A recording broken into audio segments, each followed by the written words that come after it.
After losing to the 1-5 Tyrod Taylor-led Giants and only scoring 7 points in the entire game, I will be the first to tell you that the Commanders are going to self-destruct.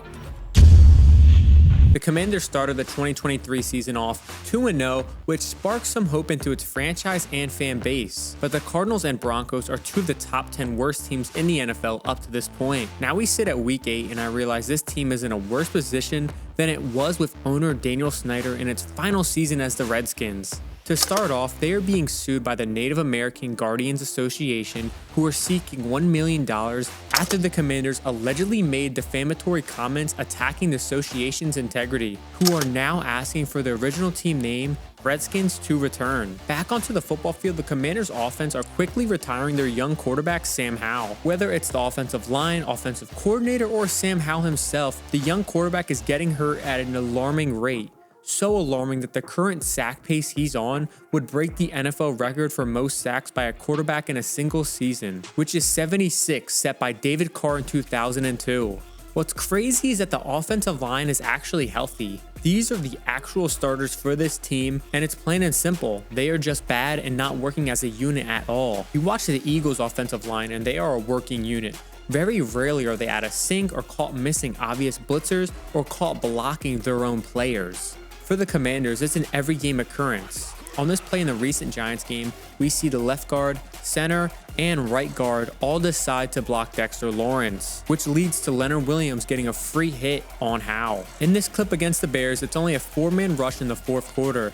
The left guard passes off the edge rusher, and the left tackle still manages to get beat and give up the sack. And here's another clip against the Bears. I'm not sure if I'm saying his name correctly. Yannick Ngakoue basically goes through a double team as the left tackle once again looks to give zero effort on this play as well, and Howell is crushed once again. I mean, I could go on and show you countless clips of this offensive line getting worked or just blowing assignments, but Sam Howell is not helping his cause whatsoever. As a young 5th-round quarterback in his first year starting, you expect a lot of mistakes.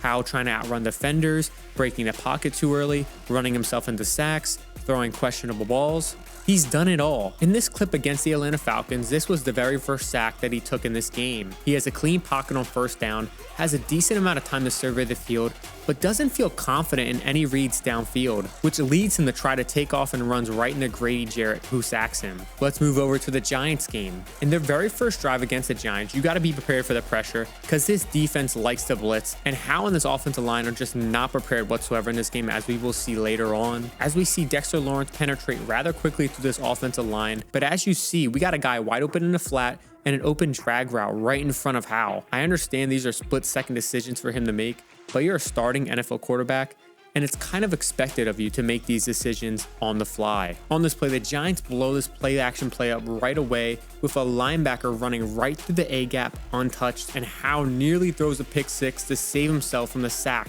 Lucky enough, Kayvon Thibodeaux has stone hands, because if he didn't, that's crib 6. Let's move on to the final culprit of why this offense is awful, Eric Bieniemy.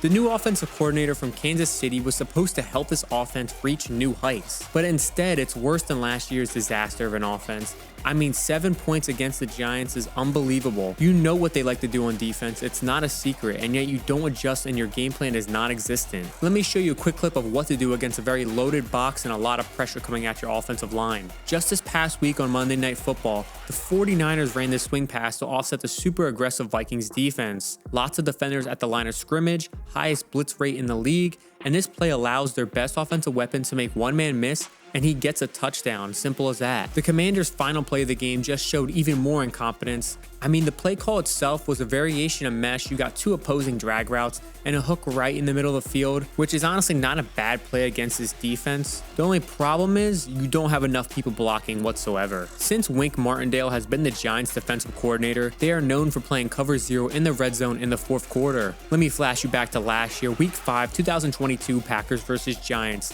Big 4th and goal. They run cover 0 against Aaron Rodgers, which forces him to throw a jump ball to his wide receiver, and the play is not converted. A week later against the Ravens, 4th quarter in the red zone, they run a variation of cover 1, but you see 6 guys rush the quarterback and you have 1 safety to help over top. This time, Lamar Jackson just delivers an absolute dot to Mark Andrews. But like I said before, there is a history of this defense playing a heavy man heavy blitz attack once you get into the red zone, and they were just not prepared for it at all. To only have your 5 offensive linemen block and you send your tight end and your running back out is just inexcusable, because Sam Howell gets hit almost immediately as the play starts, but he is just lucky enough to escape Kayvon Thibodeau's sack and give his wide receiver a catchable ball that is dropped. Like I said prior, this team is so close to just falling apart.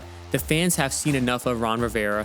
One of your star defensive players, Jonathan Allen, is expressing his true feelings to the media, which are angry and realistic. Every week, there is something new happening to this team. A couple weeks ago, it was getting exposed by the Bears, making everyone believe Justin Fields and DJ Moore was this dynamic and explosive wide receiver quarterback combo. Overall, I feel sorry for Commanders fans because the pain just never ends for you. But come back to this video when I was right and your franchise is in disarray. I would love to be wrong because I don't want to prey on anyone's downfall, but all these concerns that I have are all valid examples of a team trending very far downhill. Till next time, Sports Nerd Marty is out.